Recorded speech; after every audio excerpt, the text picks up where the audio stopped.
원과 직선의 위치 관계입니다. 자, 원과 직선의 위치 관계 봅시다.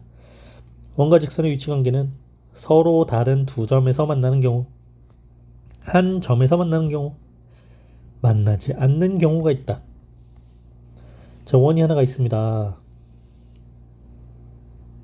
여기에 직선이 있어요. 자, 이렇게 직선이 생기면 둘이 어때요? 만나요, 안 만나요? 만나지 않죠? 자, 이렇게 있으면 만나죠? 근데 이때 직선은 한 점에서 만납니다. 우린 이 점을 접점이라고 표현을 하죠. 이렇게 지나갑니다. 만나는 교점이 두 개가 있죠. 자, 이런 건 만난다. 이것도 만난다. 이건 만나지 않는다. 이렇게 표현하죠. 이때 만나는 교점이 두 개다. 교점이 한 개다. 교점이 0개이다. 이렇게 표현을 합니다. 자, 그래서 원과 직선의 위치 관계는 이렇게 딱 세 가지 종류의 관계만 있습니다. 서로 다른 두 점에서 만난다, 한 점에서 만난다, 만나지 않는다. 한 점에서 만난다를 뭐라고 한다고? 접한다. 이렇게 표현합니다. 이때 다음과 같은 두 가지 방법으로 원과 직선의 위치 관계를 판별할 수 있다라고 되어 있는데, 지금 두 가지 관계가 방법 1, 판별식을 이용하는 방법과 방법 2, 원의 중심과 직선 사이의 거리를 이용하는 방법이라고 나와 있죠.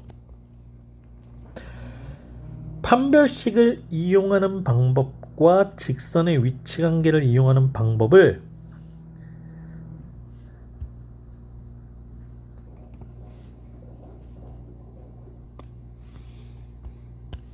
우리가 원의 방정식과 직선의 방정식을 같다라고 두었을 때, 물론 직선식을 좌변으로 이항해서 원의 방정식에서 직선의 방정식을 뺀 후에 정리를 하면 이 방정식이 2차 방정식꼴로 정리가 될 거야.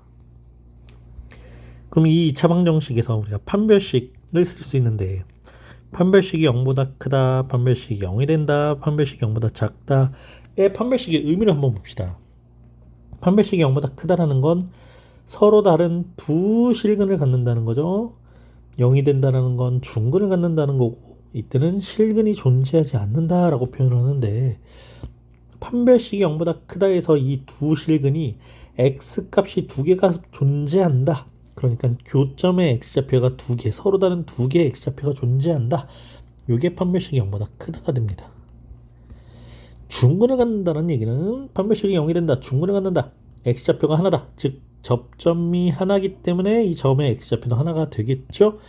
접한다가 됩니다. 자, 접한다.